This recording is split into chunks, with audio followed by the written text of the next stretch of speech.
नमस्कार। ओम नमः शिवाय। आप सभी को महाशिवरात्रि की शुभकामनाएं। तो आज मैं यहाँ पर आपको महाशिवरात्रि और गणित में क्या संबंध है ये बताने आई हूँ। अब आप सोच रहे होंगे कि महाशिवरात्रि और गणित का क्या संबंध है, ये कैसे हो सकता है। तो जो हमारे भगवान शिव शंकर है और हमारा गणित है, ये आपस में जुड़े हुए हैं, उनका गहरा संबंध है। जैसे कि इस वर्ष महाशिवरात्रि 15 फरवरी 2026 को मनाई जा रही है।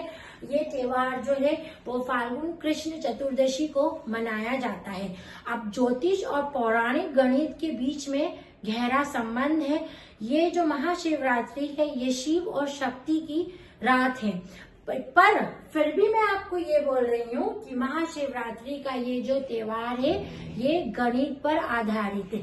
अब गणित पर ये कैसे आधारित है?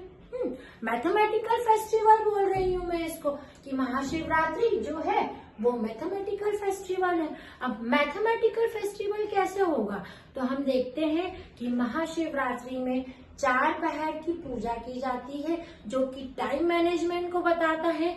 और इसमें ज्योमेट्रिकल स्ट्रक्चर यानी ज्यामितीय आकृतियां हैं, तो वो मैथमेटिक्स को दर्शाता है। तो हुआ ना फिर ये एक मैथमेटिकल फेस्टिवल, महाशिवरात्रि और मैथमेटिक्स का फेस्टिवल है ये, है ना। अब हम देखेंगे कि जो हमारे भगवान शिव हैं और हमारा जो गणित है वो भी आपस में जुड़ा हुआ है। ठीक है, तो अब वो कैसे जुड़ा है उसके लिए हम आगे की वीडियो देखते हैं हमारी, कि जो हमारे शिव जी है और हमारा गणित है वो कैसे आपस में जुड़ा हुआ है। जो हमारे शिव जी है ना, इनको 0 शून्य माना जाता है। क्या माना जाता है? शून्य, है ना। और ये जो शून्य है ये किससे ताल्लुक रखता है? हमारे गणित से ताल्लुक रखता है, हमारे मैथमेटिक्स से ताल्लुक रखता है। जो भगवान शिव है उनको शून्य माना गया है, मतलब जो संपूर्ण ब्रह्मांड का आधार और अंत है, जहाँ से सब उत्पन्न होता है और जहाँ जाके सब समा जाता है। ठीक है, ये हमारे भगवान शिव शंकर है। तो किस तरह से ये हमारे शून्य से जुड़े हुए हैं? ये हमारा शून्य जो है वो गणित का ही हमारा स्ट्रक्चर है।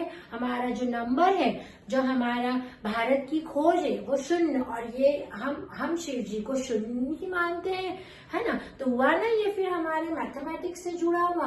अब मतलब कहने का ये है कि शिव का अर्थ ही शून्यता है। ठीक है, तो अब आगे देखते हैं। एक और हमारे पास में सिंबल है मैथ्स का, इंफिनिटी, है ना। तो एक सिंबल मैंने आपको बताया है 0 और दूसरा सिंबल मैंने आपको बताया है इंफिनिटी। इंफिनिटी का मतलब होता है अनंत। तो भगवान शंकर को ही अनंत माना गया है, आदि अनादि माना गया है। तो इस तरह से ये जो हमारे मैथमेटिक्स के 2 सिंबल है ना, 0 और इंफिनिटी, ये दोनों ही शिव भगवान के हैं। ये दोनों ही शिव भगवान को दर्शाते हैं। तो फिर हुआ ना हमारे शिव जी और हमारे मैथमेटिक्स का संबंध। ठीक है, अब देखते हैं जो हमारे शिव जी के 5 तत्व है, पृथ्वी, जल, अग्नि, वायु और आकाश, है ना। ये जो 5 तत्व हैं, ये जो पांचों तत्व हैं ये हमारे गणित के संतुलन को बताते हैं। ठीक है, अब हम आते हैं शिव जी के डमरू पे। डमरू का शेप आप सबने देखा है, ये मैं डमरू का शेप बना रही हूँ। ठीक है, ये हमारे डमरू का शेप है। हमारे भगवान शंकर के पास में डमरू सभी ने देखा है। अब इस डमरू के शेप को अपन देखते हैं, इसमें 2 कोण दिख रहे हैं, ये एक है और ये दूसरा है। तो मैथमेटिक्स के 2 कोण शंकुओं को मिलाकर ये जो डमरू है इसका शेप बना है। तो हुआ ना ये गणित का ही पाठ, मैथमेटिक्स से ही जुड़ा हुआ है ना। अब जो शिव जी का त्रिशूल है, जो शिव जी का त्रिशूल है ये भी 3 गुण 3 आयामों का ही प्रतीक है। ठीक है, ये भी उसी को बताता है ना। जैसे कि हमारे गणित में त्रिभुज होता है जिसमें कि 3 साइड होती है ना। उसी तरह से ये जो स्ट्रक्चर है हमारे त्रिभुज का, ये भी हमारे गणित से ही जुड़ा हुआ है। अब हम बात करते हैं शिवलिंग की। शिवलिंग सभी ने देखा हुआ है। ठीक है, उसका जो शेप है वो गोला है, स्फीयर है एक, है ना, जो पूर्णतः को बताता है कि एक पूर्ण है वो, ठीक है, पूर्णता का प्रतीक है वो। तो जो शिवलिंग है हमारा, उसका जो आकार है गोलाकार, वो 3D ज्योमेट्री है। क्या है वो? 3D geometry. वो 3D ज्योमेट्री का रूप है ना। तो इस तरह से शिव जी जो है हमारे गणित में समाये हुए हैं, हमारे गणित से जुड़े हुए हैं। अब जो 12 ज्योतिर्लिंग की बात की जाती है, 12 ज्योतिर्लिंग की मैं बात कर रही हूँ। जो 12 ज्योतिर्लिंग है हमारे, कौन कौन से हैं? सोमनाथ, मल्लिकार्जुन, महाकालेश्वर, ओमकारेश्वर, केदारनाथ, भीमाशंकर, काशी विश्वनाथ, त्र्यंबकेश्वर, बैद्यनाथ, मल्लिकार्जुन, रामेश्वरम और घृष्णेश्वरम और त्र्यंबकेश्वर। तो ये जो 12 ज्योतिर्लिंग है हमारे, ये 12 ज्योतिर्लिंग, जो 12 अंक की बात हो रही है ना यहाँ पर, 12 ज्योतिर्लिंग 12 अंक, ये जो 12 अंक है ये भी हमारे मैथमेटिक्स का ही नंबर है, ठीक है।